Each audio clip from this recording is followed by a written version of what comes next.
A Texas psychiatrist warned this woman, on the record, that another pregnancy would guarantee future psychotic depression. 7 weeks later, she was pregnant. 2 years after that warning, all 5 of her children were dead, and the system that should have stopped this, every safeguard, every doctor, every hospitalization, failed in slow motion, in plain view, with a paper trail thick enough to convict a building. This is the case of Andrea Yates. By the end of this dossier, you'll understand why forensic psychiatrists still cite her name to define the line between evil and illness, and why that line is the most uncomfortable conversation in American justice. This is the Forensic Dossier. Hit that subscribe button to join the briefing, because today we are pushing past the sensationalized headlines and going straight to the clinical core of a tragedy. Here's what the record shows. Andrea Pia Kennedy is born in Houston in 1964. Class valedictorian, captain of the swim team, registered nurse, by every external metric, a high-functioning, intelligent woman. She marries Russell Yates, Rusty, a NASA engineer. 5 children follow in 7 years: Noah, John, Paul, Luke, and Mary, the baby. June 20th, 2001, the Houston suburb of Clear Lake City. Andrea waits for Rusty to leave for work. She fills the bathtub. And one by one, Luke first, then Paul, then John, then 6-month-old Mary. She drowns 4 of her children. And then there's Noah. He's 7 years old. He's the oldest. And at some point during all of this, he wanders into that bathroom, and he sees what his mother has done to his siblings, so he runs. He's a 7-year-old boy who just realized his mother is the most dangerous thing in his world. And he tries to get away from her. She catches him in the hallway. He fights her. As hard as a 7-year-old can fight a grown woman, it isn't enough. And here's the part that still gets me, more than 20 years later.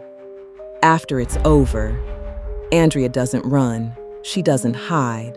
She doesn't try to explain it away.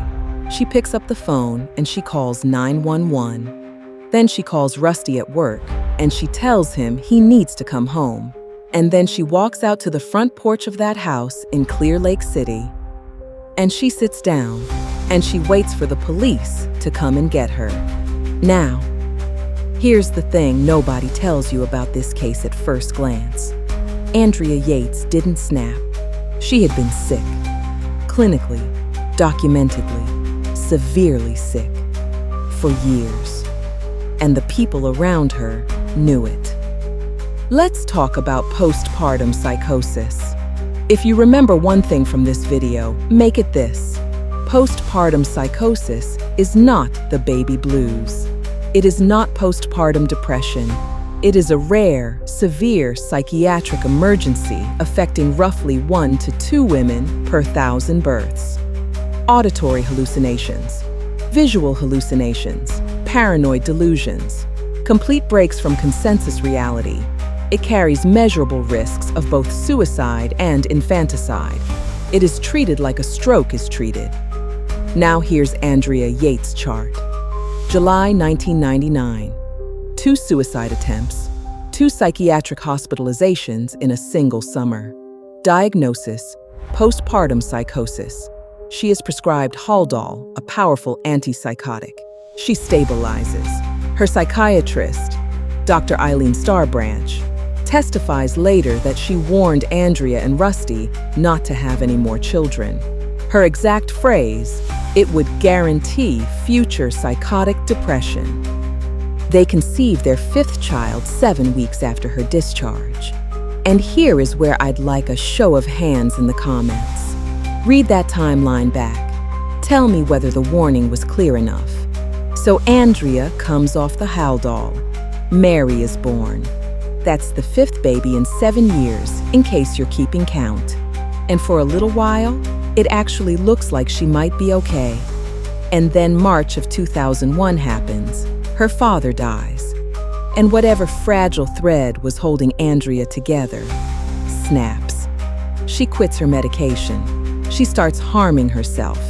She's reading the Bible around the clock, not for comfort, but obsessively, looking for something. And the baby, Mary, she stops feeding her. This is the moment a new psychiatrist enters the story. A man named Dr. Mohammed Saeed. He sees her, he treats her, and then he sends her home. May 3rd, 2001, she fills the bathtub in the middle of the day. She would later confess to police that she had planned to drown the children that day and decided against it.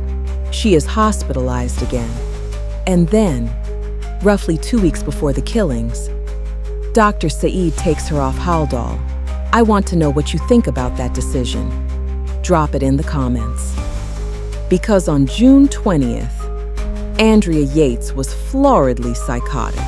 She believed Satan had taken up residence inside her. She believed her children were not developing, in her word, righteously. And she believed that if she killed them while they were still innocent, they would go to heaven. If they grew up with her as their mother, they would burn. In her delusion, drowning them was the rescue. Because the question that defined 2 trials was not whether she was insane. Every psychiatrist, prosecution, and defense agreed she was psychotic at the time of the killings. The state of Texas argued that she was, by legal definition, aware enough to judge her actions as right or wrong, despite her mental defect. Texas uses a narrow version of the Manhattan standard. Mental illness alone isn't enough. The defendant must not have known the act was wrong, by the standards of law, society, or God. Andrea called 911. The prosecution argued, that proves she knew.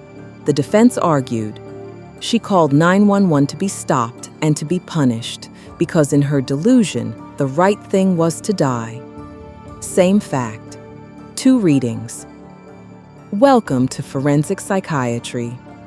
Here is where this case becomes a teaching moment for anyone who has ever used the phrase insanity defense, like it was a loophole. Yates is convicted of capital murder. The jury refuses the death penalty. She is sentenced to life with the possibility of parole after 40 years. That verdict rested heavily on Dr. Park Dietz, the famous forensic psychiatrist who had testified against Jeffrey Dahmer and John Hinckley. Dietz acknowledged that Yates was psychotic on the day of the killings, but testified that she nonetheless knew her actions were wrong. He was the only mental health expert in the entire trial to reach that conclusion. And then in cross-examination, Dietz dropped this. He told the court he had consulted on a Law and Order episode about a woman with postpartum depression who drowned her children in a bathtub and was found insane. He said it had aired shortly before the Yates murders occurred. The implication was a knife. Andrea got the script from television. She knew she could plead insanity and walk. There was just one problem. The episode never existed. Law and Order's producers searched all 269 episodes of the show. They could not find it. Dietz acknowledged the error. The Texas Court of Appeals overturned the conviction. Retrial, 2006, same evidence, minus the phantom episode. After 3 days of deliberation, the jury finds Andrea Yates not guilty by reason of insanity. So what does this case actually reveal? 3 things. 1, postpartum psychosis is real, severe, and underdiagnosed in this country. The United Kingdom has a specific infanticide act. Most of Europe has separate legal frameworks for postpartum-linked killings. The United States does not. 2, the line between evil and ill can be drawn in practice by a single expert's confidence on a witness stand. 3, And this is the one nobody wants to sit with. Andrea Yates told her doctors she was hearing Satan. She filled a bathtub 3 weeks before the murders. She had been hospitalized 4 times. The system saw every warning.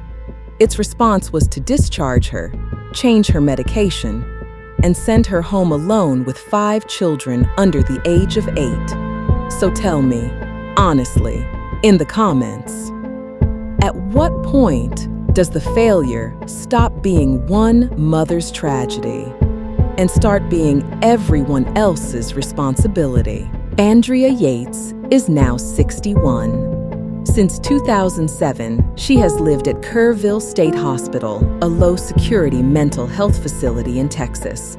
For nearly 2 decades, she has voluntarily waived her right to an annual release hearing every single year, including her most recent opportunity in 2025. By all accounts, she understands what she did. By all accounts, she grieves daily. And by her own choice, she has decided she belongs exactly where she is. Andrea Yates didn't slip through the cracks. The cracks were charted, dated, and signed off on by people who knew exactly what they were looking at. That's the part the headlines won't carry.